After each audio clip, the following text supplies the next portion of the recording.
Joining us now, fought to a majority draw Saturday night.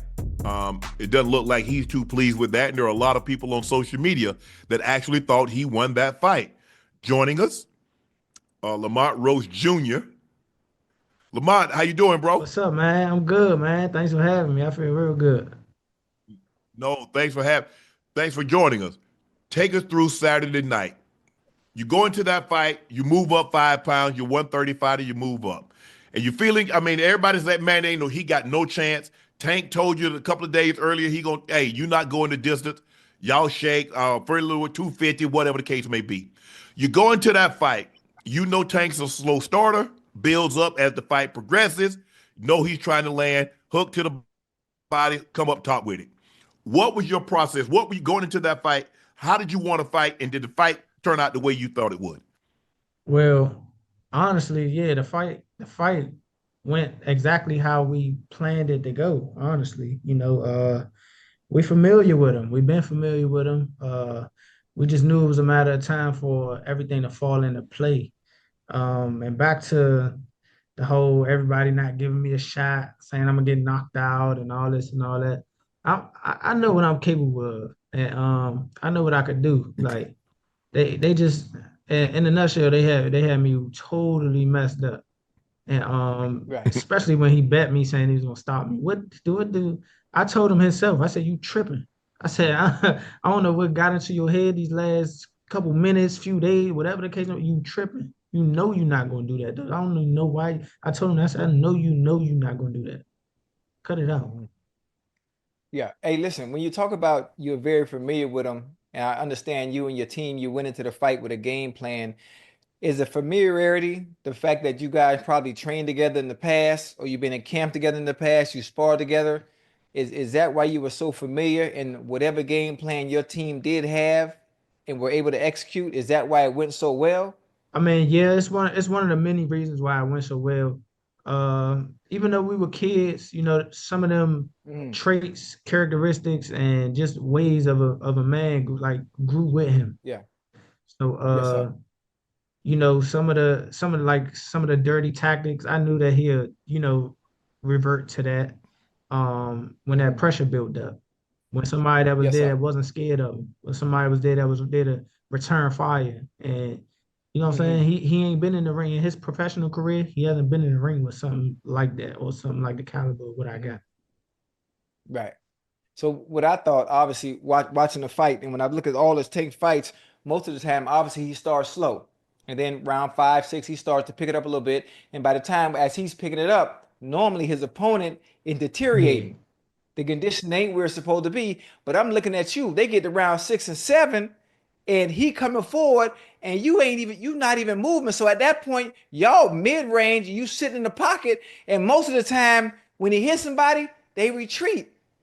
But you took one to give one. I'm like, what he boy going Yeah. at it. I'm like, so did the power not affect you in any way where you didn't really care? Where you just sat in the pocket with him in exchange? Because most of the time, I mean, you got to be Oh yeah, cautious. for You sure. got to be cautious because when throwing punches, you got a chance to get hit, when you letting go. Did you not care at all? Or did you feel his power early and really wasn't worried about it? So it wasn't that I wasn't caring. It's I was cautious, like you said, I was cautious, but the defense is there and the confidence was through the roof. And Right. I got a chin. You keep a spade a spade. Like, you know what I'm saying? Like Yeah. I see why he knocked people out. Um, Yeah. I'm not gonna say the power is overrated, but I've been in there with guys who can punch. I mean, like with Right. guys who can punch. So it's like it's nothing. It was nothing new to me. I've been in there with middleweight Mm. champions. I've been in there with junior middleweight champions. I mean, like as they were champion in their prime and stuff like that. So it's like, you know what I'm saying? Like I was confident in what I could do Mm. defensively, and if I get hit, I know I was gonna Right. give it right back. Right. So listen, in the ninth round, I'm sorry, Unc. I get excited No, about go boxing. ahead. I don't mean to take over. Listen, hey, young boy, in Go the ahead. ninth round, Gervonta took a knee. Obviously, there's some controversy behind that. It wasn't ruled a knockdown by the referee. I've never That's seen that crazy. ever in my years of watching watching boxing, enjoying the sport of combat sports in general. did that moment impact your strategy for the remainder of the fight? I'm gonna say no, and let me tell you why. The simple Yeah. fact that he took the knee is is it was really a boost because it's like, all right, Oh, it's all right, okay. what we doing is working. We know that Yeah, yeah, he yeah. looking for something. It should have been a knockdown, Mhm. one. So that's why Yes, I'm sir. yelling at the referee, like, keep counting, like you tripping, keep counting. That's a knockdown. Because if y'all didn't notice, he started the count. He started the count and then He he cut did. it. And then he stopped? Yes. Yes, he stopped. Okay. So when he Yes. resumed the action, I'm like, what you doing? Keep counting. Like you can't do that. Right. So and then it wasn't even registering or processing through my mind the other rules Right. to the simple fact that he could have got disqualified for having his corner come up to the ring and assist him during the round or Wiping his wiping Yeah, his you face. face. can't You come to this can't do mat. that. Or Yeah. he can't turn his back on the like during the fight. That's cause for that's the wave it all. He took a knee and then turned around and went to the corner. A ref will usually stop the fight. Oh, I ain't know that. Yeah, Man. I'm watching you. A lot of times when people hit Tank, like Ocho was saying, they retreat. But it seemed like you had a strategy. Like if he hit me, I'm gonna hit his ass back just as hard as many times as he hit me. mhm, And I don't think he expected you to return the kind of fire that you mhm. returned because you wobbled him a couple of times. And I'm not so sure Definitely. that I've seen Tank wobble like when you caught him a Mhm. couple of times and you was getting through the guard. I mean, hey, normally a southpaw fighter, that lead right is a home run right down Broad Yeah, Street. And you kept touching him with it. for sure. It was one of the many things that we trained for. Uh, Obviously he happy go lucky with his left, and it been working for his whole career. He been knocking these dudes out. Hmm. So we've been training. We've been sitting on the left, being able to working on countering, working on being able to block and come back. And we had some pretty fast Hmm. guys, and then we had some pretty strong guys that I had to Hmm. switch rounds with every sparring Right. session. So, we was ready. Right. We was prepared. And like you said, them dudes wasn't really cracking him back. And I was really throwing that fire at him. And the accuracy was really probably pissed them off too. Yeah. And the Yes, fact sir. that I was busy, it's like, all right, this ain't stopping. Hmm. Yeah, that's Yeah, crazy. I thought you did an unbelievable job of keeping the pace up. Like Ocho said, he's a guy that likes to start slow, so Yeah. he has some energy reserved. So when Hmm. he comes out from 5 through 12, he's like, I got a lot left. I Hmm. know, hey, I ain't really spent no gas. Yeah. I just been coasting. I've been on electric Hmm. mode. Now I Yeah. got this fire, I got this gas in the tank. I'm finna unleash. Hmm. But you met fire with fire. Fire. I've heard Floyd say that like when he went into a fight, he never watched tape on the guy that he was fighting. He left that up to his corner to watch the fight and then tell him instructions. He would take all that information and then once he got into the ring, blah blah blah. Do you watch fight? Do you when you going against a fighter? Do you watch them or you leave that up to your corner to watch and then give you an instructions of what you should I do? don't watch them a lot. I just so happen to be a boxing fan that the fact that I do watch him fight, you know what I'm saying? Like I really Okay. like Right. Right. boxing. And he's just somebody to watch. He's a spectacle. He's a knockout Okay. artist, skilled guy, like one of the better pound for pound fighters. I like watching good fights. So I do know some of his tendencies, but to study him, not really. I left it up to my dad. But one day in camp, we did sit down and watch a few of his fights back to back. Mm. Okay. Hey, listen, Tank has publicly expressed interest, obviously, in a rematch. You want a rematch as Yeah. well. Are you open to immediate rematch, or do you have you don't need a tune-up, but do you have a tune-up fight just to keep Not yourself going, or immediate, do y'all run it right back? immediate. And just to let y'all know, like in my contract, immediate Yeah, rematch was signed. I signed for the immediate rematch when I signed for the first fight, just in case he lost or right, just in case it was a draw. So they put that right. clause in there. They put a rematch clause in there. So I already signed the So rematch clause. okay. So when you got a rematch clause, how long we taking? How long is the break before you start training again? Is it 6 months from It's now? Is man, it it's at up the to the end of the A year? side. How's that It's work? up to the A side and when they want to fight. So I'm thinking it's gonna be soon. But I'm hoping it's gonna be soon. Let's say that. I mean, I'm saying from a boxing standpoint, as a boxer, what is soon to you? I mean, when you say soon to me, I'm thinking a month. I know See, that's I'm that thinking ain't gonna July. happen. I'm thinking So July. Yeah, I I'm know thinking not that soon. July. I'm just I'm saying. thinking July. I'm thinking July for Okay, sure. okay. But So, if I'm not mistaken, Lamont, I think I read something that he reached out to Lomachenko's side and see if they were Hey, interested. Did you read I that saw, also? I Did you did see see that? that, but you can't believe everything you see. And if Okay. it okay, is Okay. okay. true, then that'd be funny. But I'm pretty sure the Yeah. rematch happens, and I'm pretty sure that's the next fight for both of us. Mhm. But let me Hey, ask you this. hold Would you on, be interested? Go ahead. Would you be interested in fighting Lomo or Teofimo Of Lopez? course. or me. Hold up, Chad. Hold up, Chad. How about Hey, put pause on it, Lamont. how, Put pause on it.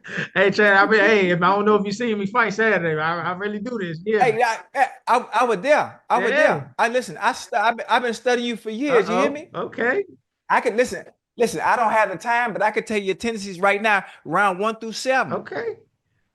So if we was to get in there and spar right now, I could tell you what you're gonna do Uh-oh. by looking at your feet. You when you got your hand down by your hip, already, and you step forward, you gonna faint. You know what? I ain't need no more keys. But listen, I've been studying you. I know you. So if you want to spar at any point, if you get ready You're for the next southpaw, fight, right? I I can think I come seen in. you work. You're southpaw, right? Yeah. I got I'm gonna hands. get I'm you a like they camp call He they, ain't then. they got no power Ain't though. got no power? huh? And he got pillars. He got Oh, pillars at the Oh end of his man. arm. nah, He ain't listen. got no power, Oh Lamont. man. Hey, Lamont, listen. Throwing They nothing call but cake blows. nah. Ain't no. Hey, Lamont, they where I'm from, they call me hella hands.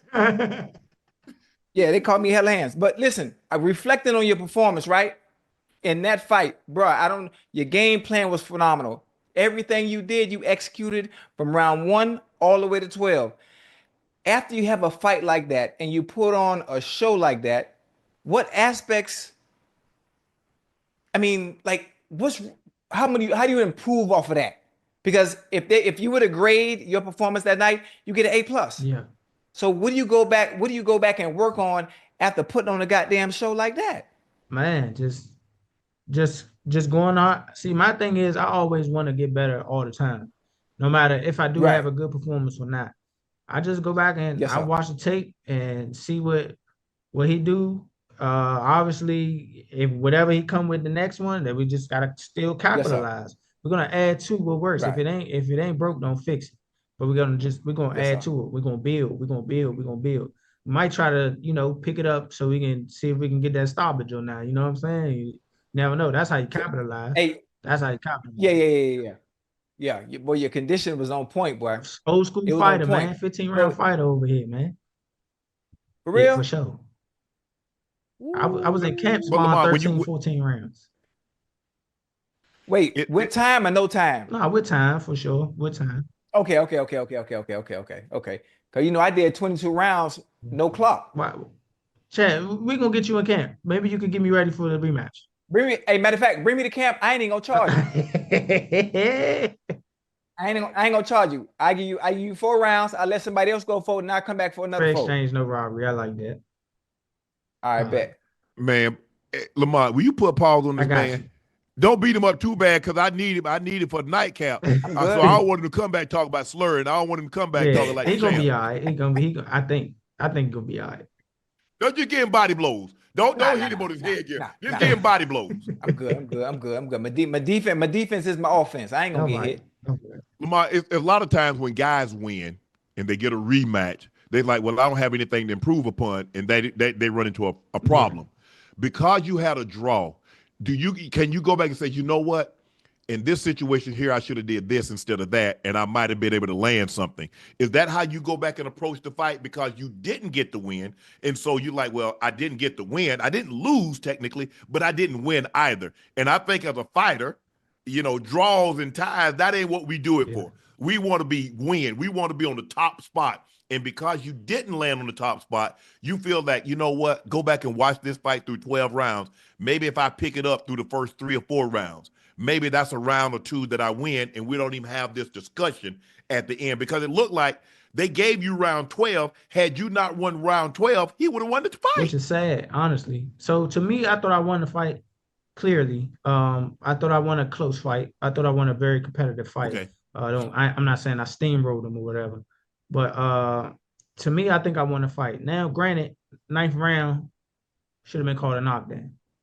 Two judges Right. on the official scorecards gave him the round 10-9. If that was a knockdown, I win the round 10-8. That's a 3-point swing. I will win a unanimous decision.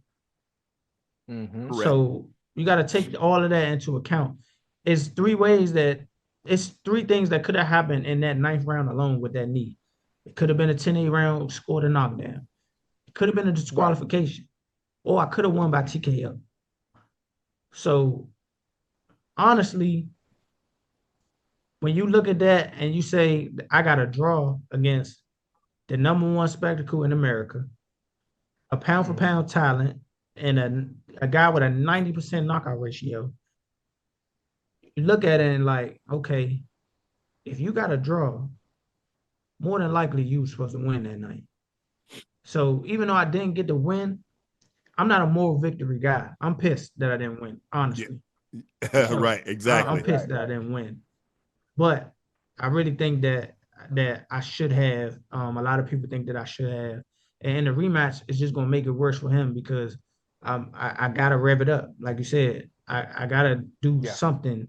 I gotta do something. I gotta pick it up somewhere to turn this around and make it a victory for me. Lamont, you're moving up from super featherweight to lightweight. Were you afraid that moving up might rob you of some of the power? Because that's, normally guys that move up, they lose some of the sting. Were you concerned about that? Are you going to stay? Are you going to stay at super feather? Or are you looking to move up to maybe go to 135, 140, even higher? Now, one thing that 135 gave me is a lot more stinging. I ain't gonna lie, it was 5 Okay. less pounds I had to lose. So, I felt. So what do you normally walk around at, Lamont? Normally, I want to say if 50, 55? especially if I'm in the gym, no, I walk around like 150, somewhere around 150, 149 on a good day. If I'm on vacation, I don't get no higher than 55. So, Okay. So I think that works. I think that's one of the things that helped Floyd Mayweather. Because Floyd is not a naturally big man. So it was easy for him to stay at 147 because Floyd only walking around at like 155 to begin with. Sure. So he go for 6-8 weeks, he lose 5 pounds. That's his sweet spot. For sure. Hey, And that's another thing with you. It's not like you're walking around 165, I can't 160, 165, and you got to strip down 35, 30 pounds. You only having to come down 10, maybe even 15 pounds at a max. So that's a lot. That's not that drastic where you see these guys have to go through this massive dehydration in order to make weight because you keep doing that fluctuating your body, man. It takes something out of you, definitely man. take a toll on you for sure. Hey, listen, after a fight like this, how much time do y'all take off? Like, I mean, before you get back in and gradually just start building yourself back, not only in the shape, but just making sure you don't lose that rhythm and consistency. It's tough, man, especially how boxing is today. That's more so like a personal. So me personally, I don't like being out the gym too long. I get cussed out by my doctor because he tell me to take a break. You know what I'm saying? Like, right. And I understand because your body do need to heal, rest. I've been through an 8-week training camp and then went through a hard 12-round fight. So got to get your body together, take some time off because when you peak and you peak at the right time, and I think I peaked at the perfect time Saturday night. Right. It's it depletes you. So I get a little rest. Probably like 2 weeks. Then I want to be back in the gym. One, because I probably get too heavy and I'm like, I don't feel right. Right. You don't feel right. Yeah. I be bored. I normally be in the gym. So that's how I go. Wait, where you live at? What state? I live in DC. Okay. I'm make a little trip down there, man. Whenever you get back in the gym and you want to start sparring, I'm gonna come down there. And I got a little. I'm a bad man, Chad. I don't know. I know. I'm a bad man too. That's what my teacher called me when I was in high school. But listen, I got a little bet for you, right? We're gonna do 8 rounds, right? We're gonna do 8 rounds. If you can, we're gonna do 8. Yeah, if you can beat me at least 4 rounds. Now you know LeBron James, he just scored 50,000 points, right? He sent me the ball. If you could beat me, if you could win more rounds than me, I send you this ball he gave me to put up. My dad right now. We can set that milestone. We're gonna set that up for sure. You gonna take that ball above him? That's gonna be get that ball above him. Okay, Right in okay, the trophy okay, case, right on okay, top of the belt. okay. Matter of fact, I'm gonna make it easy for you. I'm only using my jab Oh hand on you. man, you giving it away. Nah, I mean, listen, I can take what I'm doing and still Oh win. man, That's what you I giving do. it. I told you they call No, me no, I'm hella telling you, hands. you giving the prize away. LeBron ain't gonna like that. Oh nah, you ain't gonna get What? that. You think I'm gonna lose to you and lose Oh, that for sure, ball? Shh, for sure. devil is a lie. Hey, let me ask you this, Lamont. After the Tank fight, who would you like to fight after Tank? Are you gonna Ocho. stay? Are you gonna go? Are you gonna stay? If you go back, if you rematch, you beat Tank at 135. Are you gonna stay at 135 or slide back down to 130 or go up even to 140? It depends on what's available. If the champions at 35 are available, I want to fight them. I want to unify, obviously. That's good for my career. That's like legacy fights, and on top of that, they big money fights. Money. If they're not available, I would go definitely defend my title at 30 and probably try to unify there because I can make 30 comfortably Mhm. and I feel like I run that division. Like I probably can even go undisputed if they let me. That's Because loud. I'm Loud.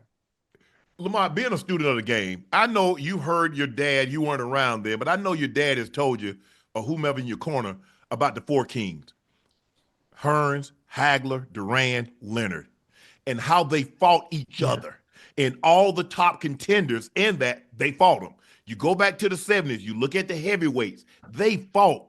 Norton fought Ali, he fought Frazier, he fought Shavers, he fought Ali. Mhm. Nobody ducked. Why is it now, Lamont, that we have guys and they want to cherry pick and don't want to take?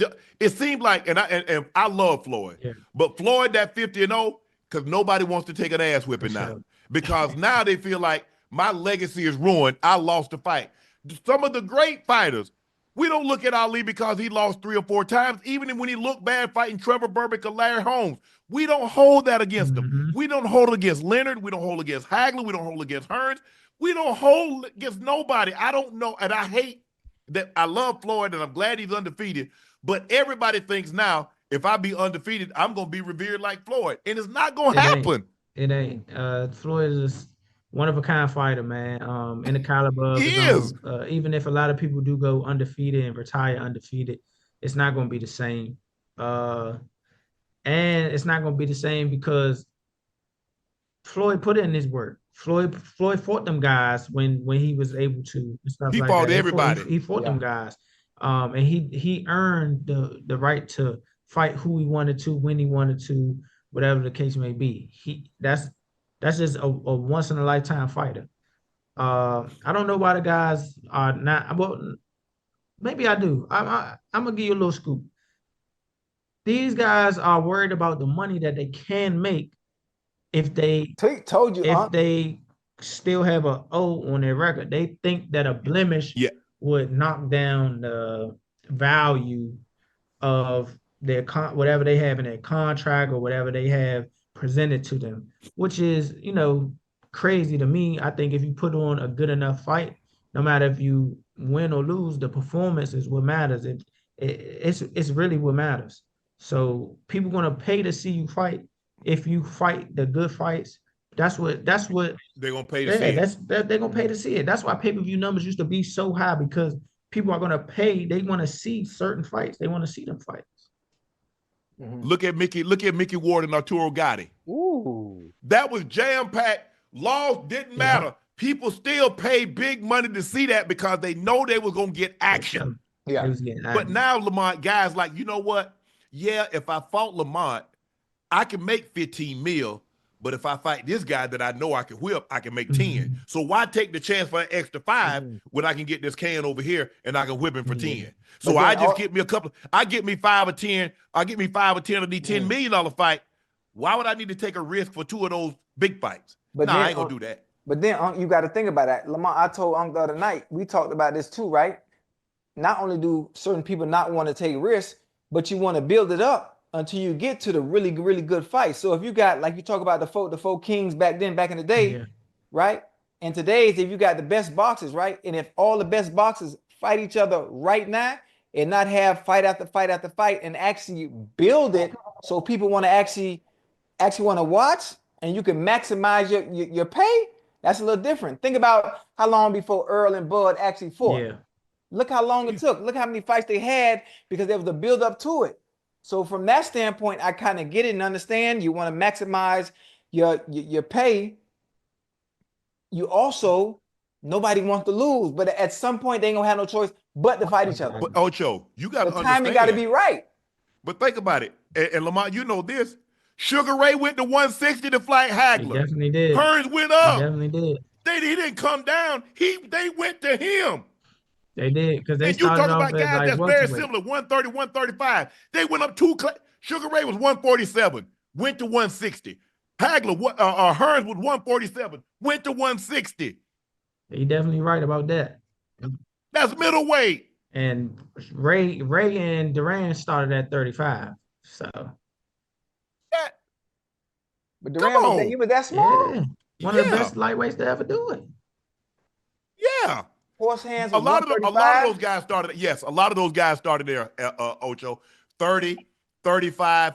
Floyd, 30, 35, 40, Yeah. 47, and De La Hoya at 54. Yeah. Oh yeah. A lot of them guys. Yeah, and had Pacquiao's an anomaly. Pacquiao started at like 106, 112, and went and blew through everything. Eight division champion, and still knocking them out. You're not gonna see that. Even when you look at Armstrong, you look at all those guys. Nobody's doing this again. Nobody's gonna do that. Yeah. I mean, basically, you'd have to start at like 140 and go to heavyweight to try to clean out everything. House. And that is not happening at all. I mean, Roy was an anomaly. Because Roy went from 60, 68, 70. 10 years straight. Middleweight, heavyweight. Roy was. If Roy had Roy just stayed there and not stripped the muscle that he put on to go to heavy, because I think that took a lot out of him. That took too much out of him. He probably should have stayed. He probably should have never come back down or just took his time. But Roy won the title, couldn't get nobody else to fight, gave the title up and came back down. And he wasn't the same after Tarver beat him that one time. He was never the same because he started getting beat by fighters that Roy would have mopped the floor inside of 5 rounds with him. Yeah. So what's next, Tank? I mean, excuse me. What's next, Lamont? What's next after this Tank fight? You say you want to fight whoever the big money fight is. Lomo, Teofimo, Haney, Garcia, whoever. The champs at 135 right now are Shakur, Keyshawn Davis, and Lomachenko. Yep. So Okay. That's who we're gonna be looking at after, you know what I'm saying, after I beat Tank. After I beat Tank in the rematch. If them guys ain't available, then we gonna go to 30 and defend my 130-pound championship. So listen, out of those 3 you just named, who would you prefer to fight first? If you can't get all 3, if you had a preference. If I had a preference, I don't really got a preference. I would put a blindfold on and pick whichever one. It don't matter. That's what I'm talking about. You talking whoever want this ass. Hey, tell him, Lamont, whoever want this ass whipping. That's who I want. Who want this ass whipping? For sure. As a matter of fact, I tell you what, Lomo, you gonna get it first. So you gonna get it after I get Tank. When I get Tank, I'm gonna get you at the first of the year. Hey, Shakur, I'm gonna come see you in July. And Keyshawn Davis, at the end of the year or 27, I got you ass whipping too. It sound good to me. You hear me? Sound real good. Hey man, I appreciate it. Congratulations, great fight. Thank you. It wasn't the outcome that you had hoped for because you trained for 8 weeks, had a great camp, and you put the time in to win. It didn't go his way, but who knows what's going to happen July, August, when the next fight come around. Wish you the best, and guess what? Come back and join us again when the fight happens, and we'll see what happens after that, Lamont. Appreciate it. We'll do. Appreciate Thank you, man. I appreciate both of y'all. All right, man. bro. I'm gonna see you in DC. Man, no doubt. Yeah, get my contact. We bring you out for sure. All right, man. Just body, because you need to talk. So don't hit him in the jaw. You know. Yeah, that's what I want you to do. Yeah. Make it like, that's what I want you. That's what I want you to hit with. Yeah, I got it. I'll make sure I record it too. We have it on the nightcap. That's what I need you to do. Record it. All right. All right, man. Appreciate that, Lamont. Have a good one, bro. Thank y'all, man. A quarterback coach from a team drafted in the top 7 referred to Shedeur Sanders as brash and arrogant in his team interview. Josina Anderson posted a very lengthy, interesting post. I'm not going to read it all, but you guys can see it.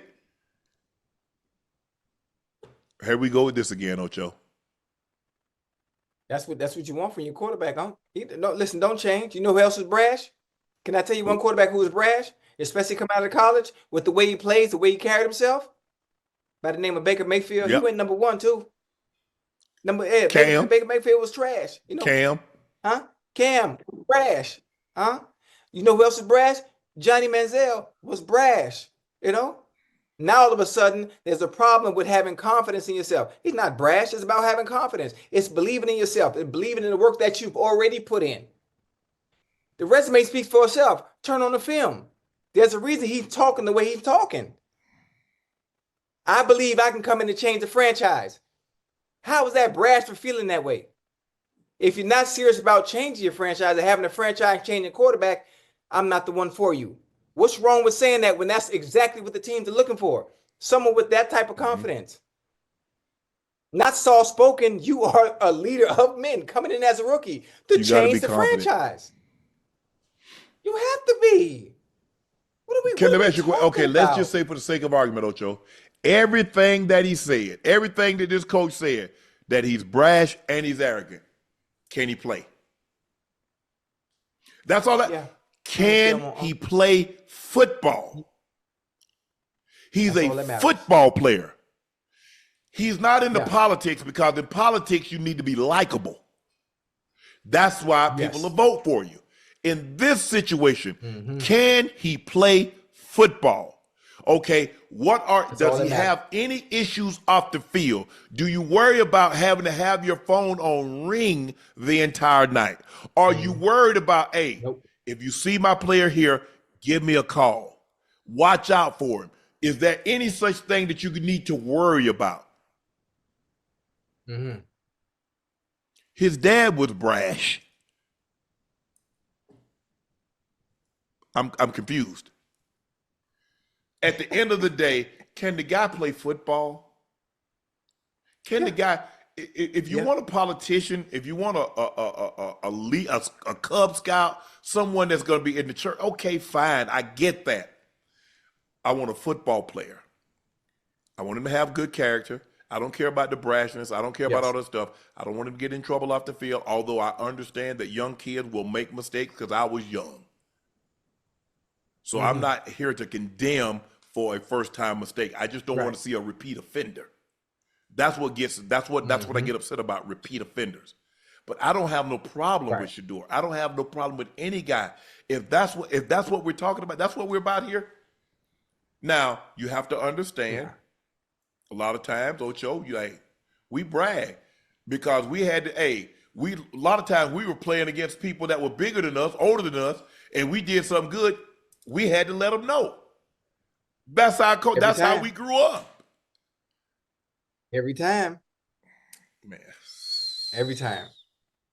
But listen, listen, I understand, obviously, especially at the quarterback position, they want you to be and conduct yourself a certain way. They want you to be Tom Brady's, the Peyton Manning's, the Drew Breeses. They want to lump everybody in the same category. You have to be a robot. You have to be politically correct. You have to know how to talk. You have to know how to answer questions. You have to know how to keep things in house. You have to know how to fall on the sword. When things don't go well, you got it. Put the blame. You put the blame on yourself. No, it's me. It all starts with me offensively. I have to play better. You know, when you win, we won. You give great credit. When you lose, you take the blame. That's the part about being the quarterback. That's the ownership. That's the ownership that one has to have. Ocho, this is what Josina Anderson's second paragraph, according to league sources, said quarterback coach seems to have an issue with the culture of athletes who have broad fame and financial success before entering the NFL, and their opinions appears to have them a problem with certain athletes. I'll leave it at that. This is how the pre-draft evaluations can get jacked, because the evaluators don't seemingly possess the discernment to detect intangible traits that are connected to the will and drive to win without being a stat or delineate it in an analytic report.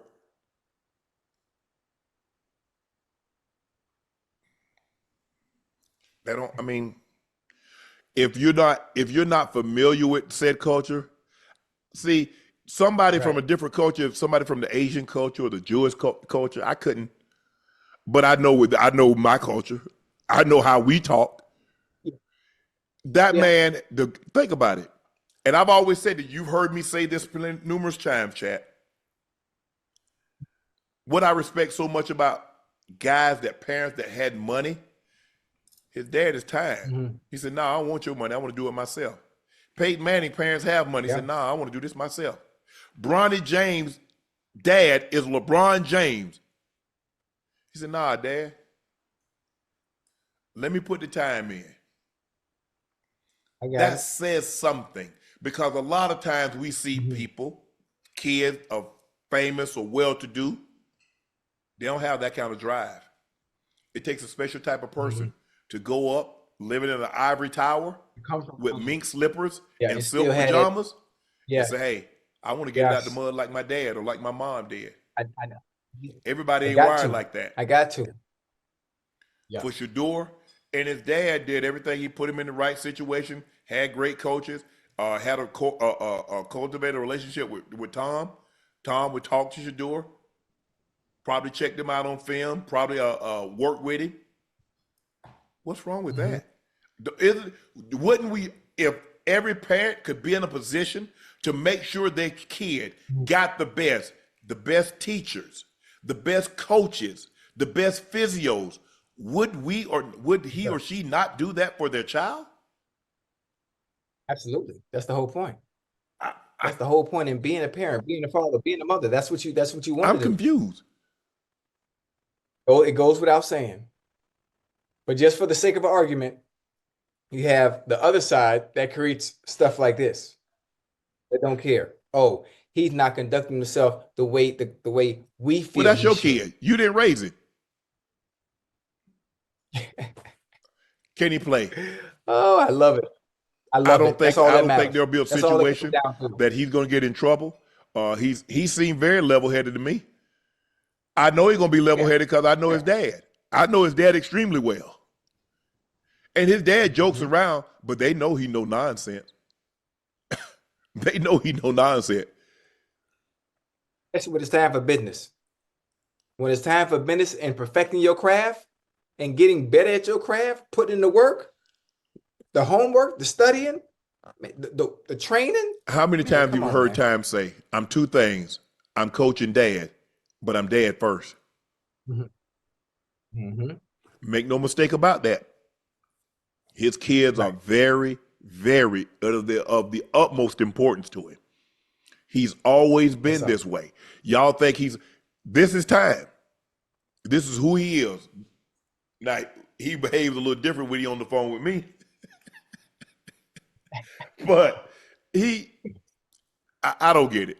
But you know what, Ocho? Hey, I guess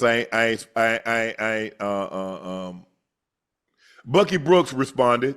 Thanks for sharing, Jashina. Every year we watch high-profile quarterbacks deal with this nonsense. No one expects Shedeur Sanders to be a perfect fit for every coach and organization, but the unnecessary character attacks by NFL personnel and some media members with NFL backgrounds is garbage. These unflattering and unfounded remarks haunt prospects beyond the pre-draft process, including tainting the fan base opinion before the players takes the field for a squad.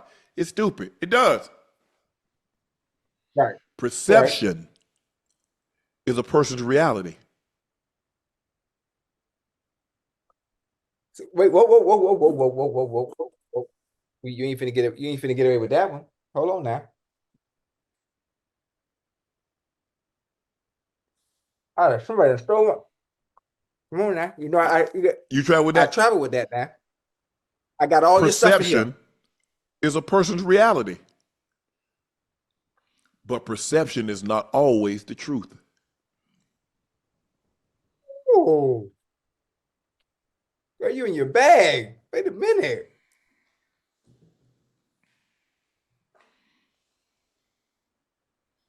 Perception is not always the truth.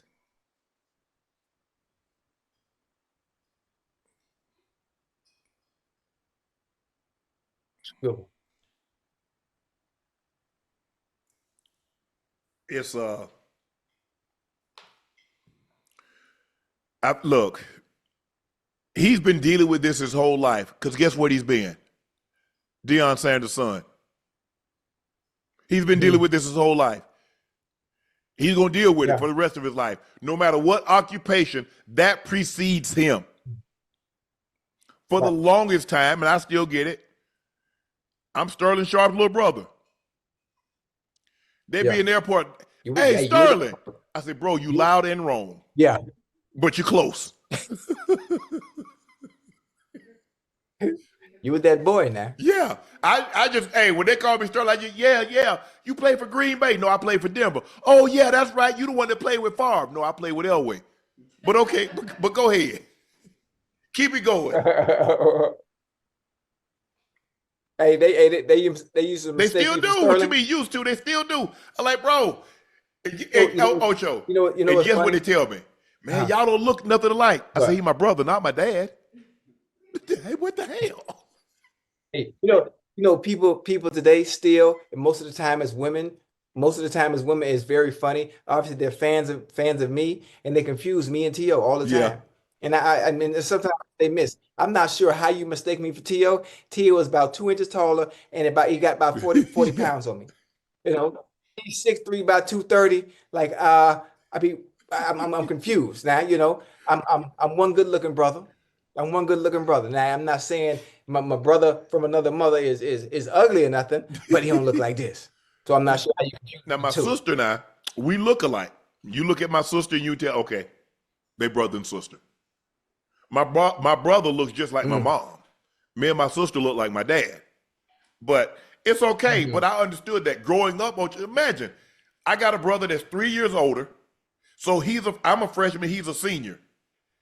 He's good at everything. Naturally, bro, you ain't gonna be like your brother. You can't run your brother. Okay. Like that. I don't like that. That ain't number Okay. motivation though. You know, hearing that. Oh, I ain't love number that. motivation. Hey, hold on. Let me tell you something. What you think Shedeur had to deal with? Being You ain't at gonna be Jackson State. Well, You can't do that. You can't do that. Well, maybe you could do it at Yes. the HBCU level, but you can't do it at PWI. So he goes to Colorado. You know, he gets it done there. What do you say? You still hearing all the chirps and the chirms and all the negativity. Now, draft process. You showing your confidence based on the work that you've been putting in. But who knows how long? Now they're telling you to change because they don't like the way you conduct yourself because you believe in yourself. You have confidence. We talked about Travis Hunter and his comparison to playing both ways in the NFL, comparing it to Shohei Ohtani. What are we talking about? What are we talking about? It's okay. That's the confidence. That's what you need to be great at whatever it is you do. It doesn't even have to be sports. It doesn't have to be football. But the kind of confidence that Shedeur has, the kind of confidence that Travis Hunter has, it's okay to be like that. Because that type of confidence is what had driven them to the point where they are in life. Because guess what? So he went to come on. HBCU, he lit it up. Oh, he should. He had an HBCU. He go to Colorado, he lights it up. Oh, weak conference. You see? I can't win. I can't win. How does he win? How does he win, Ocho? He goes to an HBCU, does what he does. You say the level of competition. Now he goes to a D1, and now you say, well, the conference was weak. Now, when he gets to the NFL, I wonder what's going to be the excuse then. When he comes in and actually changes the franchise around. Same thing with Cam Ward. Cam Ward is a little different. Cam Ward's approach to the game and the way he conducts himself is a little different. Everybody's personality is different. Personality is different. They're not all going to be the same. Some are quiet, Yeah, I wasn't some quiet. aren't. So don't expect me to be TD. Because I showed. Listen, No. I wasn't. I wasn't I'm quiet joking. either. I'm a talk. Yep. I'm a talk it and walk it. But I'm a talk it and walk it. Yes. Quinn Ewers says he is the best quarterback in the draft over Cam and Shedeur. I think I'm the best in the class and the most ready for the NFL because of what I've been through. I think I'm the most ready for the situations that occur in the NFL, injuries, playing through tough injuries, having a big name behind you, continue to play through that amount of pressure, continue to be confident after being benched. It's hard to do. I matured a lot, and then all the injuries I had to deal with and come back from, I wouldn't trade it. It's the reality of the position. Stuff gonna go wrong, and I have a plan of attack for pretty much any situation that can arise. I like it. You got to be, see, Yeah. there we go. Confidence again. He's spewing it in a different light. He's spewing the same type of confidence and brashness that they're talking about that Shedeur did, but in a different way. He just spinning it a different way, using his history, his past experience on telling you why he's available as the best player ahead of the two that might be in front of him. That's very brash. Why are you telling us that? Same thing. The delivery is just different. Every player in the draft believed they're the best player in the draft. He did go through a lot. He went to Ohio State, couldn't get on the field. He leaves and go to Texas. He came with much fanfare, got booed. They wanted Arch. Yeah, he had to play through injuries. Yeah, he's gone through a lot. Yeah, you have to. I mean, you have to be resilient. You have to be able to compartmentalize. They're going to love you one week, hate you the next. But you have to have a strong belief in yourself, Ocho. That's the number one thing. Never let them take your confidence. Even all the boos, even if you get benched, you made it this far. You made it this far to give up, to quit, because now you have a little bit more adversity than you've ever gone through. Nah. Hey, listen, it take a toll on your mental too, huh? You know, it take a toll on your mental when you get Oh, yeah, for sure. now. Especially at the quarterback position. Oh my goodness. Oh my goodness. Well, I wish Mr. Ewers the best of luck. Ocho, a fan posted a picture of Sammy with Sammy Sosa this weekend, and it's gone viral. What the hell it go viral?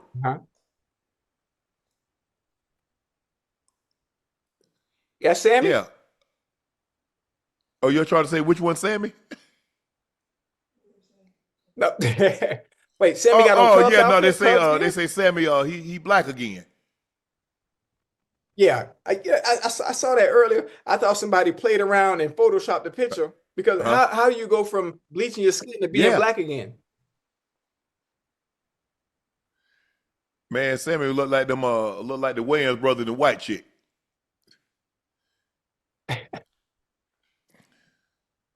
But he does. Yeah, Sammy darker. What happened? I think listen, once you stop bleaching yourself, doesn't your normal pigmentation come back? Not if you bleach it on too its own? much. No. He was probably on the Ambient, the Ultra, the Esoterica. You don't remember them bleaching cream? They used to be bleaching cream. Hey, anybody my age or older know about them bleaching creams? There was Ultra, there was Ambi, there was Noxzema, and there was Esoterica. Anybody know about them? How you know all this stuff? You know. Oh, what you bleach? I mean, I was light skinned once upon a time, Ocho. Okay. Nah, I've been black my whole life, even when it wasn't popular. Yeah. Back in the 80s, Listen, because back then it wasn't popular at all, Ocho. It wasn't popular till like the 90s when Michael Jordan hit, Wesley Snipes hit. Because you had the DeBarge brothers, you had El and Chico DeBarge, you had Al B. Shore, you had all them brothers with the good hair and skin. Ebo. Yeah. So, nah, I've been black by popular demand since '68. Same since '72. Glad to have you back, Sammy. Ocho, Granny says don't come back over unless you bringing back her containers. My grandma said don't bother coming over if you don't bring back her containers. Granny don't play by that Tupperware now. You talk about Tupperware? Yeah. Somebody took my Tupperware and just want to take their time and just. Oh, they didn't bring your Tupperware back? They did after a couple of months. Tell about you. Well, you know I got it. Yeah, I know you got it, but I want it. What I'm gonna put my food in my hands? So you want me to store my food like this and put my hands in the freezer? Huh? My grandma ain't play by her Tupperware, boy. Like, well, damn. She ain't play by that. And she got to use it to take her lunch too to work, man. And please. Man, we ain't have no Tupperware like that, man. We put aluminum foil on top of everything. We ain't had no lids. Hey, y'all had all, Right. maybe y'all did. We ain't have no lids in the 70s and 80s. Food just be all out, or you put aluminum foil over the top of it.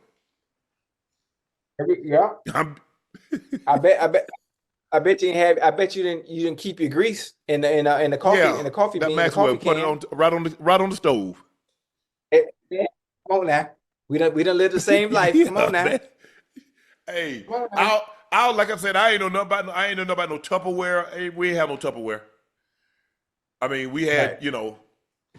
Our drinking glass was an old great jar, was a great jelly jar, a mayonnaise jar. Took the Hey, hot water we and had the jar too. scrape the thing Yeah. off the side of it. You ain't buy no drinking glasses. Same. Same. Uh-uh. Yep. Man, Remember those days. like I said, I ain't know nothing about this until I was in the NFL. I ain't know nothing about no Tupperware. I heard people mention it, but we didn't have that. Like I said, my grandma put aluminum foil. Hey, cover that dish, boy. Aluminum foil, cover it up. Hey, I'm just thinking about breakfast, man, back in them days. I don't know if you know Yeah. about Quaker Oats oatmeal. Listen, I remember my granddaddy, man, either I asked for two things for breakfast. I either had Quaker Oats oatmeal or cream of wheat. I don't know if you remember cream of wheat. And he would use the evaporated milk. Yeah, I know They come in the yeah. white can. I didn't know you wasn't supposed to drink Man. that milk. I didn't know you wasn't supposed to drink it. I didn't know that it blends. You make cakes and stuff with that. I didn't know you wasn't supposed to drink it. Yeah. But I was wondering, me and my brothers used to wonder, like, man, why every time we drink this milk, our stomach be tore up? It's too damn thick. I don't know what was in there. That's all we had. Hey, we get some water in that canned milk. Yeah. My grandma said, "Hey, boy, drink some Water of that down canned a little bit. Okay.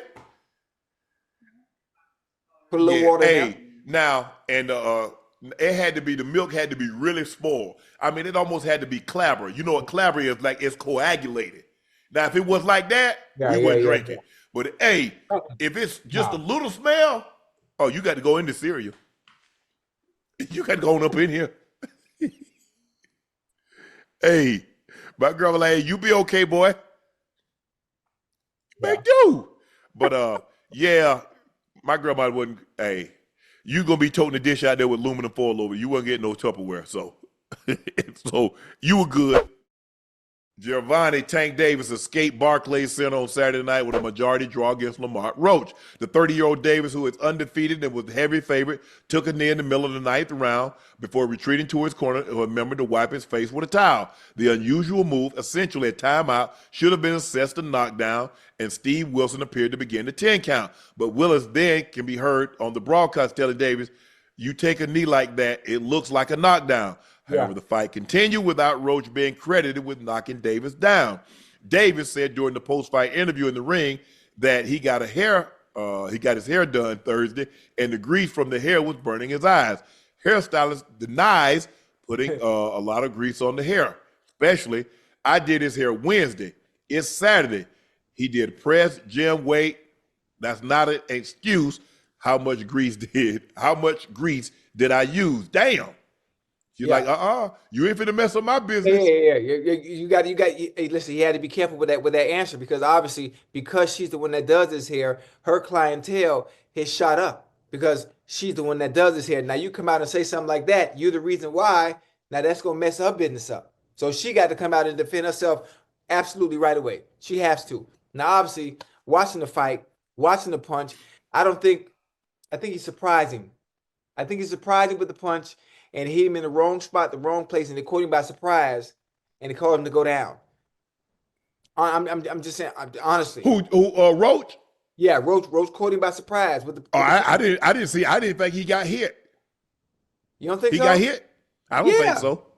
But regardless, when you take a knee, if you go back and look at when Floyd Mayweather fought Cruz, I think what was it, 2001?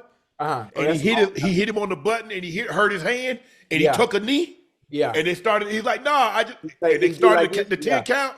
Yeah, you can't take a knee. Yeah. So if they give him that point, he wins the fight. Yeah. He wins the fight. Hey, listen. Them boys were going at it, boy. Them boys were going at it. I think that it was a part that I really enjoyed. Obviously, boxing is about, moving around, and there was a point where Tank and Roach decided, you know what, we tied right now. We finna sit here in the pocket and we finna bang. Man, I mean, just exchange. And boy, them boy were throwing, boy, Roach didn't back down. at all, at all. And did you see the size difference in the ring? Obviously, Yeah. Roach being, being the bigger man, but Roach came up. Roach normally fights at 130. He came up to 135. what? Damn, what? They look huge in the ring. Yeah. Hey, either way. Hey, listen, they got a rematch. They got a rematch. And that fight was good. And obviously I've seen a lot of boxers come out and say, Tank lost that fight. I think the fight was good. I think when I looked at the scorecard, I think maybe going into round 7, maybe 7 or 8, maybe 7, I think Tank was up on the scorecard for that matter. But Lamont Roach had always been good. He had always been good, and he was he had the right style. The styles make fights, and Lamont Roach's style made that fight what it is. Yeah. He made it what it is, It's and he made no mistakes too all night. yeah. I mean, look, Made no Tank was mistake. trying to Tank hit him with a couple of good shots, but Roach didn't Couple of move. clean ones. Yeah, but he didn't move. Hey, and he started countering. Yeah, Tank right would catch away, him, he would counter him right back. right back. And And the straight right through the guard through a southpaw, because that's what Tank is, a southpaw fighter. Yeah. Hey, that jab, hey, he kept him up off him. He didn't back down. Mm. And normally Tank starts slow, comes on. Yeah. Roach said, I'm here to stay. Yeah. He said, I'm here for a long time and a good time. I ain't going nowhere. I'm not sure what kind of conditioning Lamont Roach did, but whatever it is, I salute him, because everyone else at some point past round 7, normally when fighting Tank, they die down. Yeah. They die down. Their volume of punching decreases. Everybody gets tired after round 7 and on, but his condition was up to par. They went to war all 12 rounds. That was a really Yeah, good but I thought Roach won the fight. I did, Ocho. If they count that knockdown, yes. I thought even without the knockdown, I thought he won it. I thought he had. I mean, look, I know Tank landed punches, but because he was aggressive. Roach was the more aggressive fighter. Yeah, I mean, being the aggressive fighter. Did you see the scorecard though? You go to the punch. I saw they showed the scorecards. Yeah, so I mean, it's tough. It's tough. Good. Listen, a great fight from both fighters. Now, to me, fight next, I would like to see them rematch at some point. I'm not sure if that's in the foreseeable future. I mean, it should be, obviously, if it was a draw. I would love to see Tank and What do the numbers say? The pay-per-view numbers are going to tell you if people want to see a rematch. Because if they came out and bought the fight, they'll get a rematch. Yeah, if it didn't do the numbers, Ocho, no. I think it did the numbers. Okay. I think it did. I think it definitely did the numbers. I mean, listen, it's Tank, Unc. He's a draw. He's a draw. They coming to watch.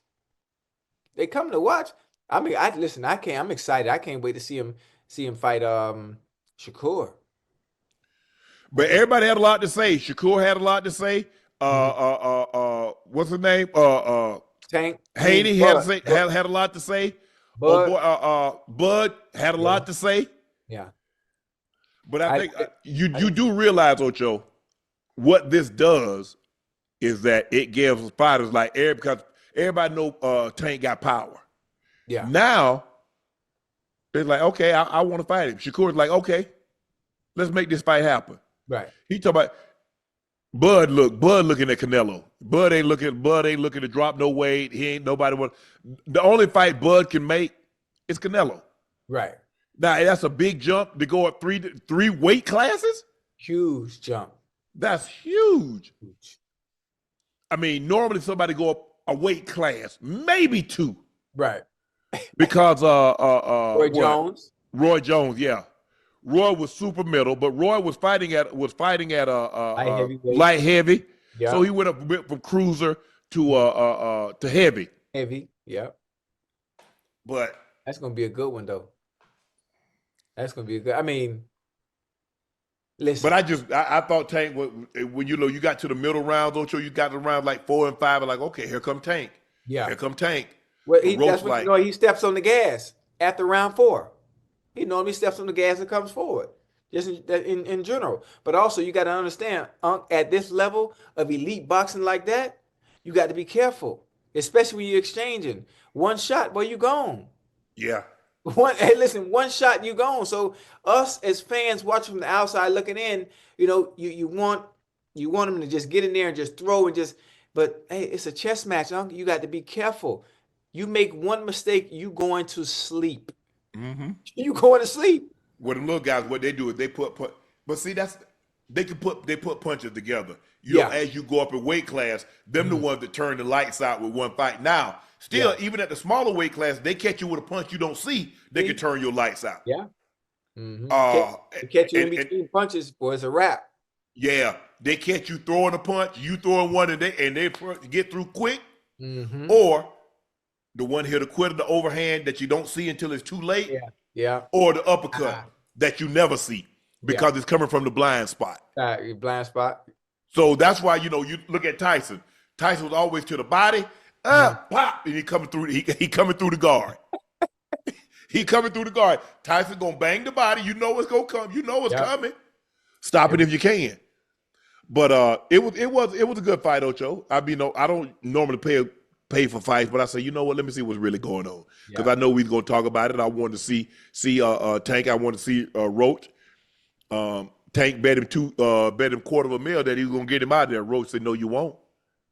So it's gonna be interesting to see if they have a rematch. They have to, huh? But look, there's enough fighters in that class. You got Lomachenko, you got Shakur, you got Haney, you got Garcia, you got Tank, you got Roach. Come on, man, make these damn fights happen. Stop ducking and dodging each other. What the? They got some good ones coming up now. There's a whole card with T.O., Ryan Garcia, and Devin Haney coming up. Yeah. There's a whole card. No, they should be fighting each other. See, that's why people don't give the credit. Because you remember back in the 80s when they had the Four Kings? Oh, yeah. Hearns fought Leonard. He fought Hagler. He fought Duran. Duran fought those guys. And then you crowned the fifth horseman. You had Iran Barkley. Those guys fight. Go back and look at the 70s, and you look at the heavyweights. When you had Norton, you had Frazier, you had Foreman, you had Ernie Shavers. You had all those guys. They fought. Right. But these guys, I love Floyd, but I hate what Floyd did to the game of boxing because everybody's trying to protect that O. Ain't nobody want to take no chances because they feel now if I take a chance, I lose. Ocho, my career. Bro, stop it. But Floyd fought everybody. He fought everybody on his terms. This is the point. When you're winning like that, you get to call your shots on your terms. Everybody ain't gonna beat Floyd. Even if you end up undefeated, you're not gonna beat Floyd. Yeah. That's what they thinking.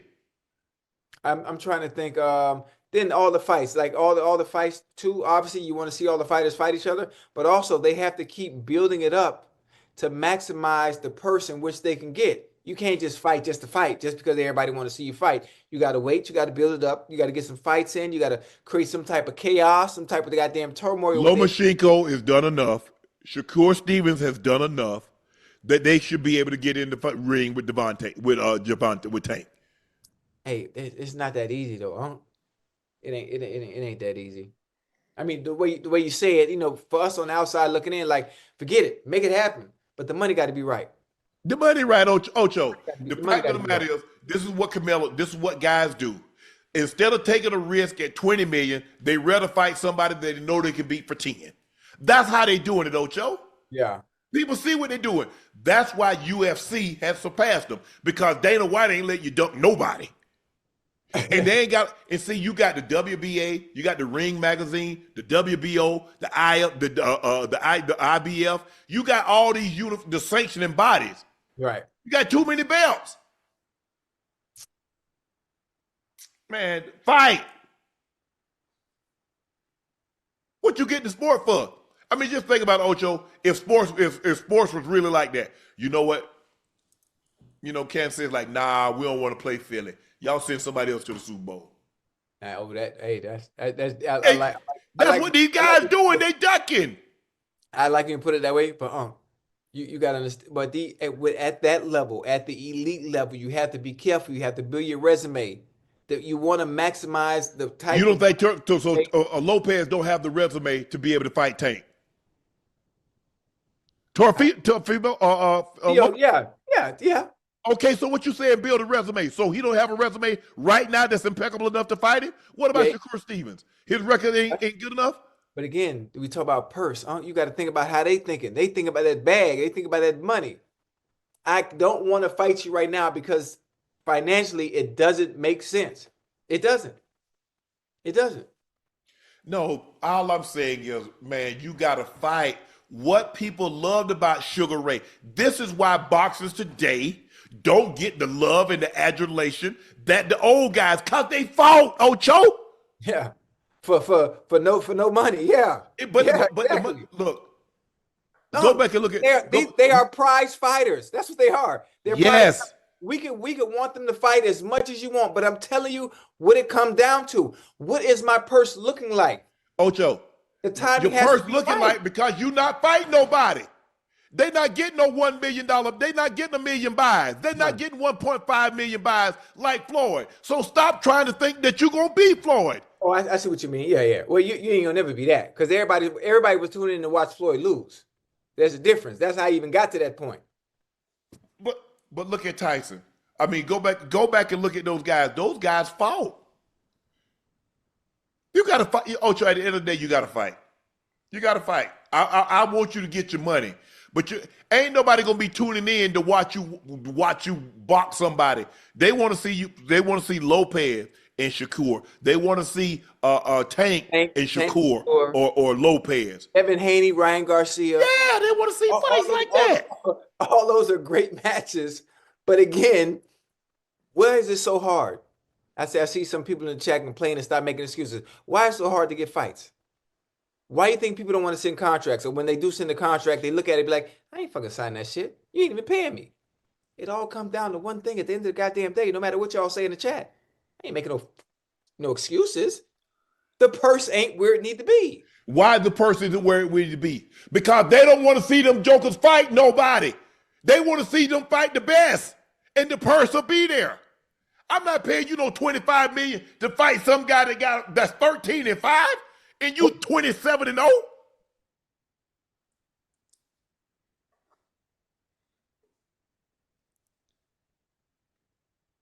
How you think we would not hold Sugar Ray in the regard had Sugar Ray not fought who he fought? He fought Benitez. He fought Hagler. He fought Hearns. He fought Duran. Yeah.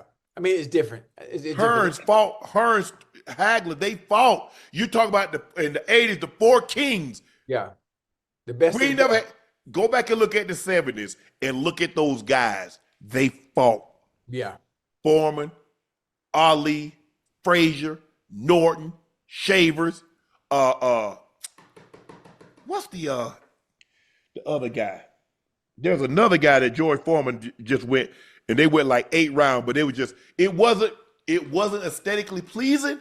Yeah. But Ocho, they was throwing atomic bombs. Yeah, isn't that trying to kill each other? Yes. Trying to kill it. And yes. Listen, I'm speaking. You got to think about it too now. When I'm sitting here talking, I'm listening to people in the chat, but then you got to think about I'm in camp with some of these folk, man.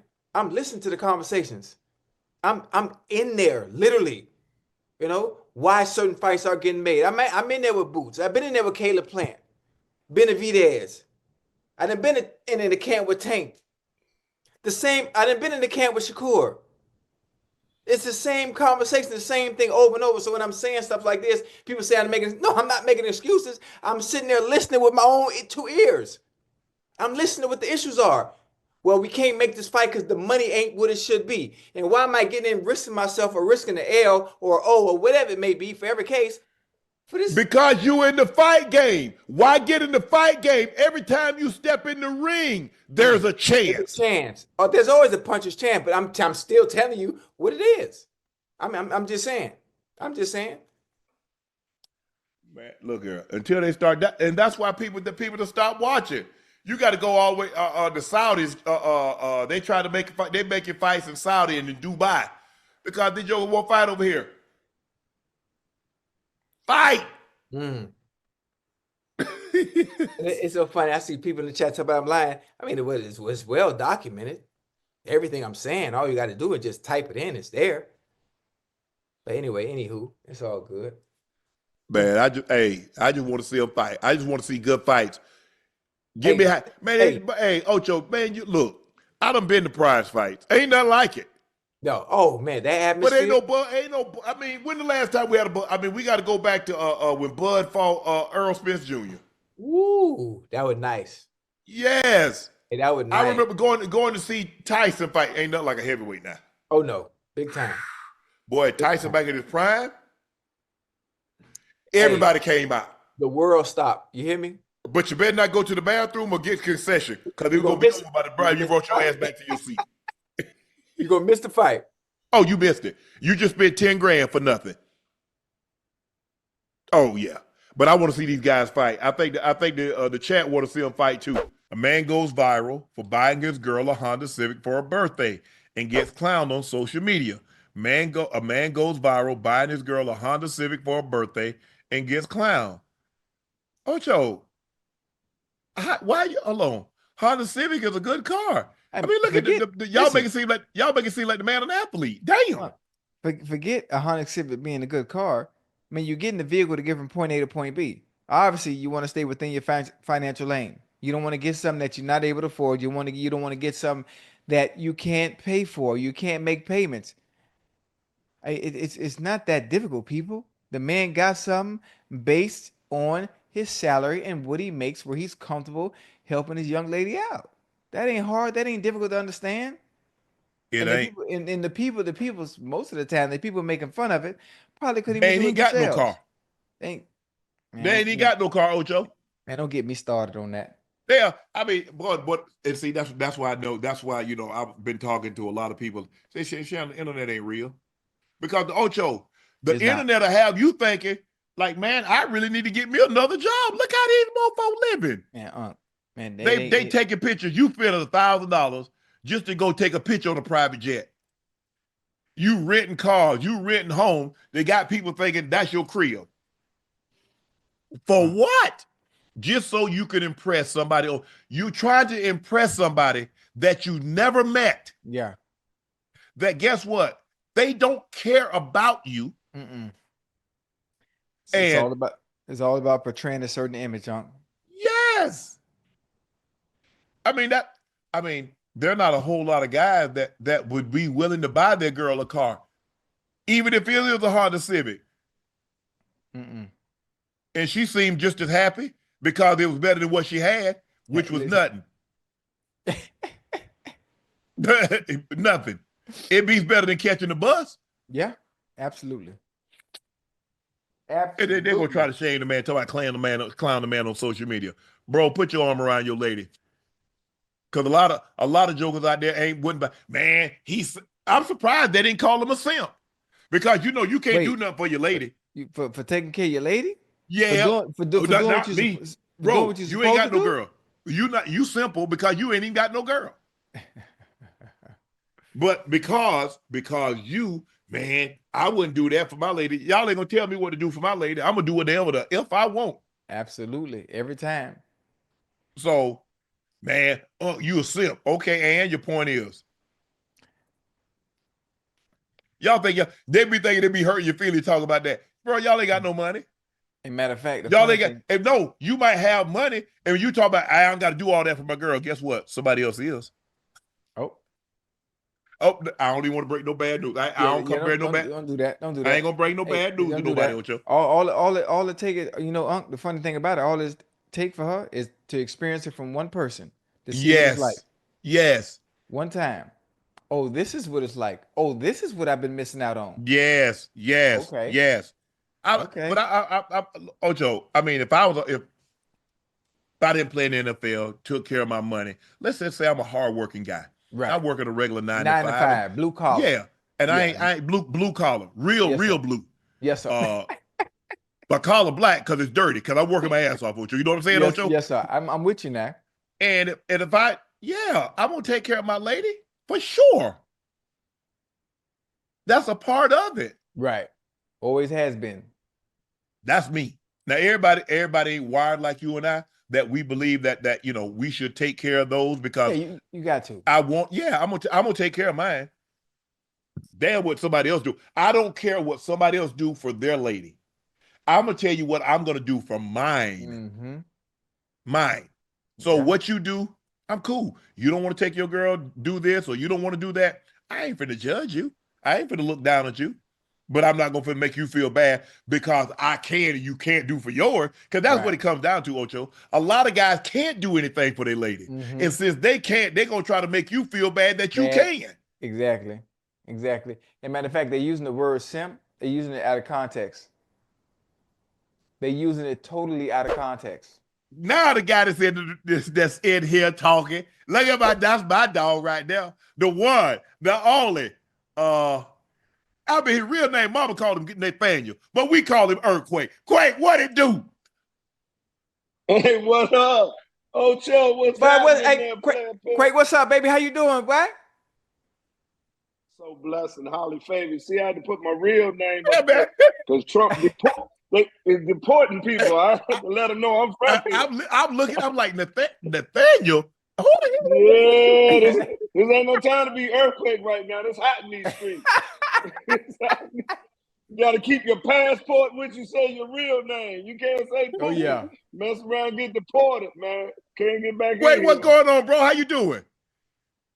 Man, I'm so blessed, highly favored, man. I love the show too, man. I So appreciate y'all have that. great chemistry, Man, look at it. And I'm proud of you. You know I'm proud Oh of yeah, you. man. We talk. I am proud of you. I don't really have a whole lot of close friends and people that I communicate with that I didn't play sports with, but Quake is one of the ones. I mean, I met Quake. I mean, I used to see him in Atlanta and come to his shows, but then I met him probably about 9 years ago in the airport. We flying the red eye back to Atlanta, and we was in the Sky Club, and man, we struck up a conversation, and man, we've been down ever since, man. I mean, he's a good dude.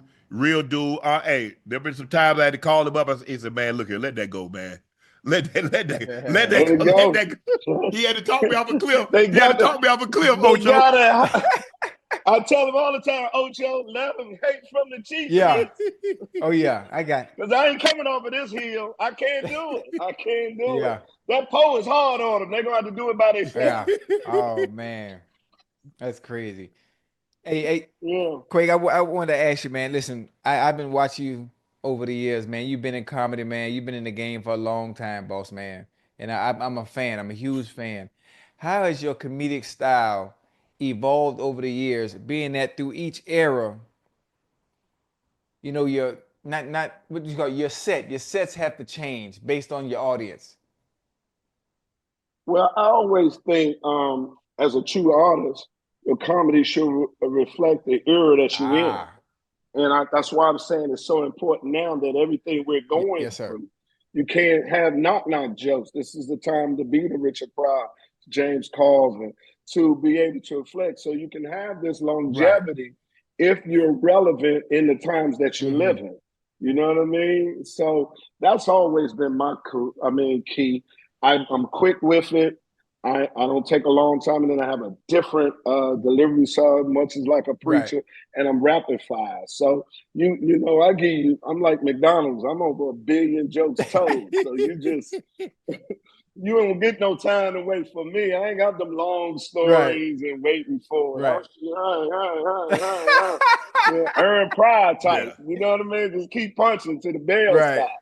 Quake, I remember you said one time what a true comic's job is to take real life events and make them funny. Oh, yeah. A lot of times you talking about Yes. your prostate. You had to get your prostate checked. You take real life events, be it a dating situation. Now I think you're about to get. You done got married yet, Quake? I don't mean to put you. No, August 21st, Okay. man. I'm the only. I'm gonna send you an invite. It's all Oh, over. Okay.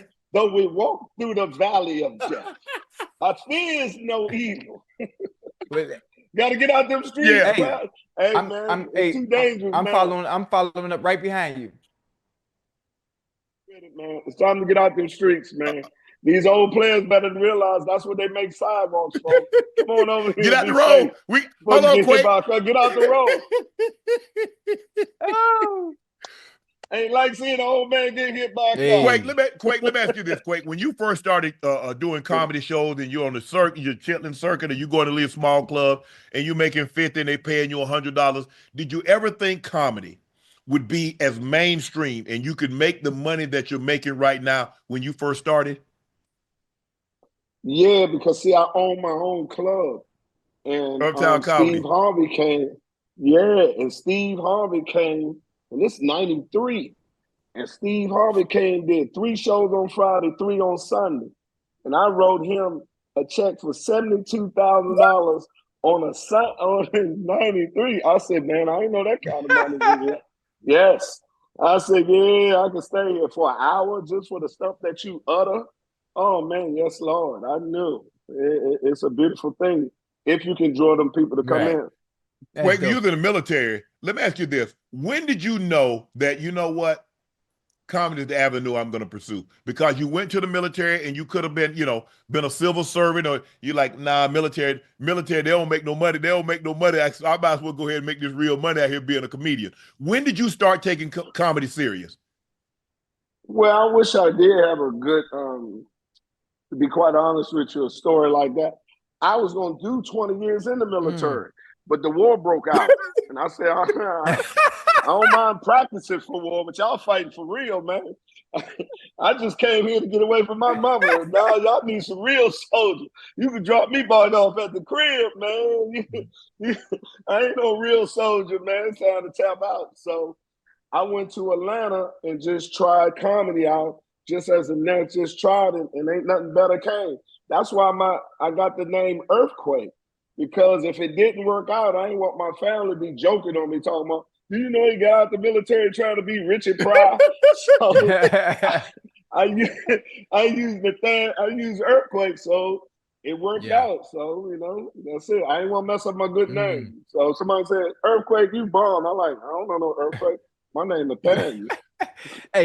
Who were some of the comedians that inspired you when you first started out? Your Richard Pryor and names of that sort. I got in the game after Pryor, part of it, just into the game of the occupation of it. But all the greats, such as DL, Stead, Steve, Bernie, all of them, you got to understand, I own my own club. So all the comics that you see now came through my club, the Chris Tuckers, the Arnaz Jays, all of us worked in this club. This was a training field for us. And, the other ones was the big stars like the George Wallace and stuff like that. So that's how it was. George, bad boy. George is the first brother that taught me how to do a door deal. So you need 85, 90% of this dough and some of the food and the liquor. I said, okay, George. Hey, how do you feel about the state of stand-up comedy today, as opposed to how it was, in our younger days? And I'm saying in our younger days because I'm right up there with y'all. Well, only thing I would say personally as a comedian is be a comedian. Right. Don't mind you doing anything, doing your format, or sit down here or Twitter, dude. But where's the jokes? Right. I want to hear the jokes. If you're going to be something else and you're going to be a provocateur or whatever, okay, do that. But if you're going to fly onto this battle as a comedian, you need to be funny. And you can't bring what you did last year, just like your game. Your last year has nothing to do with this year when you step on the field. And you still living off of stuff you did in the past. You know what I'm saying? I used to be the 1997 Super Bowl champion, we 2005, 2025. You know what I mean? And you sitting down here and you running a 8-4. Right. You know what I'm saying? Yeah. So, you used to run a 4-2, man. Get out my face. I ain't got nothing to say to you. So I feel just be funny. Put a joke to it. Quake, when you look at where we are now, because it seems like a lot of these comedians are popping up through social media. Oh yeah. And when your days, you didn't have social media. You, like you said, you had to be funny. There were they guys doing a whole lot of skits back then. I remember Flip Wilson. You remember Flip Wilson had the variety show. Carol Burnett, Right. Tim Conway. There were a few that had the sketch comedies. But for the most part, guys stand up on stage and women stood up on stage with that microphone and they walked, paced back and forth, and they told jokes. And now it seems like social media, guys blow up. Guys and men and women blow up overnight. Quake. Yeah, but see, it's just like your profession. Whatever means you need to get seen by the scouts, you still better be able to play. True. Because ain't nothing going to help you when you get on that stage. Now, you might get them the first time, sell all out because you was great on the internet. But in our profession, they won't spend another dime. The word will get around. He sucks. And they'll let you know, boo. And that, I'm telling you, you find out just how long a minute is when you stand on that stage. It's different up there. It's a hard job, but I love it. I know you're cool with Chappelle. You're one of the few comics that Chappelle allowed to get close to him. You, Donnell Rollins. I had Donnell on. I tore him up, Quake. I got me some jokes off on him. Quake, I got me some jokes off on him. I'll listen to you, Quake. Quake say, hey, they come up here and get you a few jokes off on him. I got me a few. I got me a few up on it. When I hear, he's one of the few, like George Carlin could do this, that he could tell a joke while all the while providing social commentary. And that's a very, very unique ability to have. He can take real life events, he can make them funny, but tell them in such a way that it disarms the crowd. He's a genius, man. I have the privilege. I just worked with him on All-Star Weekend in Oakland. And when I tell you the set he has now is just as funny as any other that he has. And he's God-given for this. This is what he's here for. You know what I mean? To interpret it, and is very relevant back to what I'm saying. These are the times. And comedians, true comedians, have the obligation to tell the world and show truth to power through your jokes and educate you through the laughter. Same as the people you said, George Carlin, the Richard Pryor. These people stood when we was going through even worse things, and were able to articulate where we is, and he's there doing it for us now, and it's brilliant. And I'm just privileged to be his friend. So what is the next? Are you on tour right now, Quake? Yeah, I'm getting ready for this. Your boy is ready for this another Netflix special. Dave Chappelle is going to produce it for me. We're coming to Atlanta. When? Because I'm gonna be there. We're gonna be in. I'll say with the next 2 months, we're gonna do it. This one's gonna be great. I'm ready. I'm coming to you what? Let me have to find out from somebody other than you. I'm heckling. I'm coming to heckling. No, man, you know you don't want to do that to me. I got you. I got a couple of bullets for you already. They already got you. Hey, Quake, I'm your boy. Don't give me Quake. I can't be. Yeah, you my boy. I talk about my mama, so you know I'm talking about. And do. Hey, these ain't jokes. And I'm developing. I can't say it now because we ain't put the ink on it, but your boy gonna be on TV on the network. So I'm gonna have on my own TV show. Man, so I'm mad. Hey, those are things gonna happen this year. I'm happy. Like I said, man, you're one of the few people outside of sports that I communicate on a regular basis. And man, I really appreciate you joining tonight. But man, you know, I've seen your show. I've always thought you've always been one of my favorite comedians. And after getting an opportunity to really know you and talking, even before you sat down with me on Club Shay Shay, having an opportunity to talk to you on the reg. Man, you're just a good dude. You're a real good dude, bro. Well, thank you, man. I appreciate it. Ocho, you my man, and still, and you know it, brother. Still don't spend none of that money. Let's keep it. Keep that money, man. Don't let them rich shame you. Do not let them rich shame you. We ain't stingy. We ain't going back being broke. We know how it is. I ain't spent nothing 30-something years, man. Listen, I've been enjoying the fruits of my labor this year. I told myself I'm gonna treat myself 2025. So this year I'm finna act up, Quake. This year I'm gonna act up, but 2026 I'm gonna go ahead and shut it back down. Give yourself a year, but don't let them rich shame you, man. Keep this money on you. I'll be rooting for you. Don't spend nothing. Hey, Quake, man, appreciate your time, man. Enjoy. I look forward to it. Like I say, hit me up, let me know, because I'm definitely coming through. I'm coming through the show, bro. Oh no, I'm on the show with that too, and I'm also seeing you and Ocho Yes, sir. invitation to the wedding, Bet. man. It's gonna be huge, and everybody gonna be there, and I would Yeah. love for I y'all. mean, Hey, I'm finna, hey, don't I'm have gonna no don't have no vegan food, Quake. I know you eating healthy, not going with that bull jive. I got. Listen, I Okay. got you. I got you. I got real people food. Okay. I promise. Quake, I appreciate that, Okay. man. Thanks for joining us tonight on Nightcap, bro. Love you, man. Love you. Cheers to not being a bitter baby mama. Yes, I'm bragging because DJ really do have a great daddy. Out of the 4 years our son's been here, he's never skipped a beat in my boy life. I like that. I mean, that's dope. That's dope. That's dope. I like it. I like it. Yeah. I mean, because sometimes they'll show, hey, I mean, I'm he not didn't want sure. to.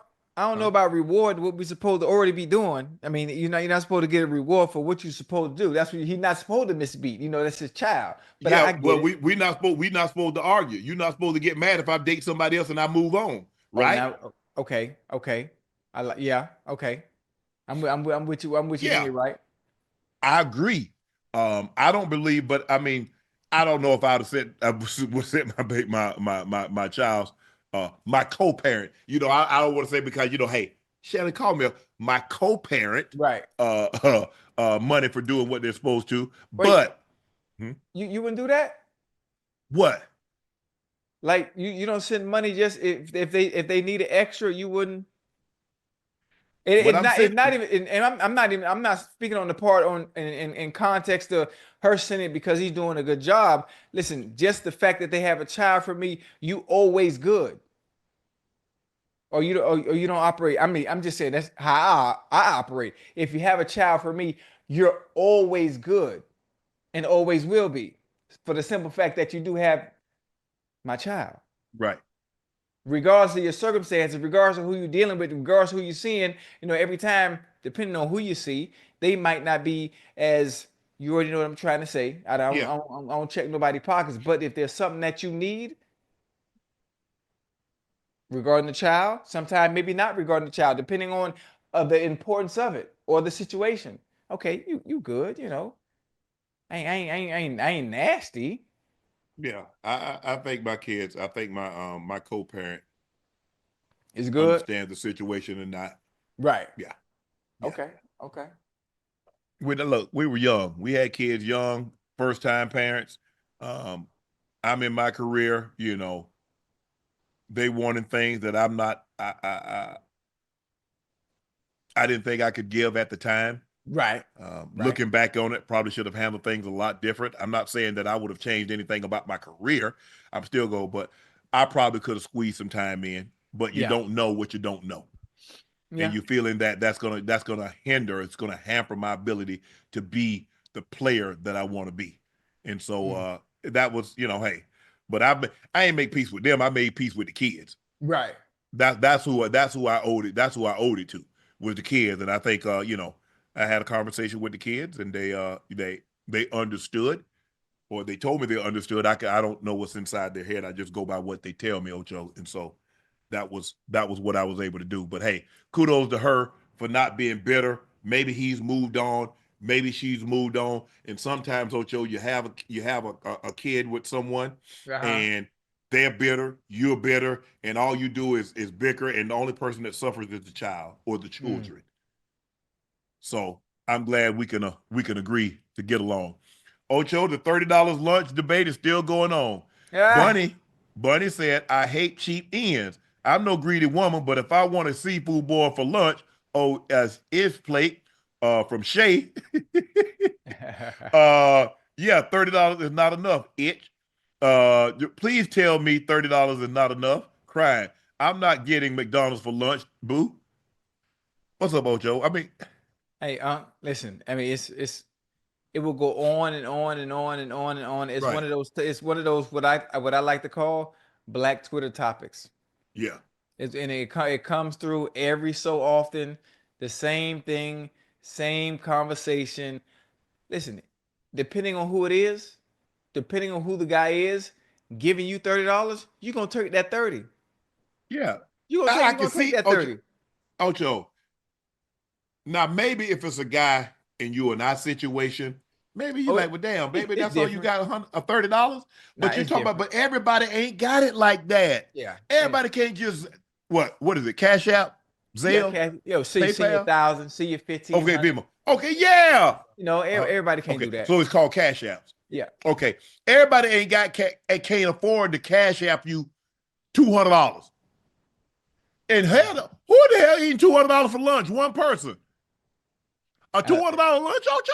I mean, listen, when I look at some of the meals, I look at some of the prices, the way people like to eat, all this healthy food, you know, different restaurants that people like to go to, these nice restaurants. Ocho, Like one person though for $200? One I don't, person? I don't know. I don't know. I mean, the way they moving, it seems like so because the Man, they topic better and stop trying to impress people. the topic and the discourse about that $30. Hey, women ain't playing that. But you know, honestly, women's expectations and thinking they're gonna have somebody or thinking you're going to find someone that's gonna be going crazy with it and having the pockets to have that kind of what I call that kind of money. God, I don't know about the word. F you money? Oh yeah, FU money, disposable income, disposable income where regardless of how much it is you need, or you good right here on the dot. This ain't no movie. This is reality.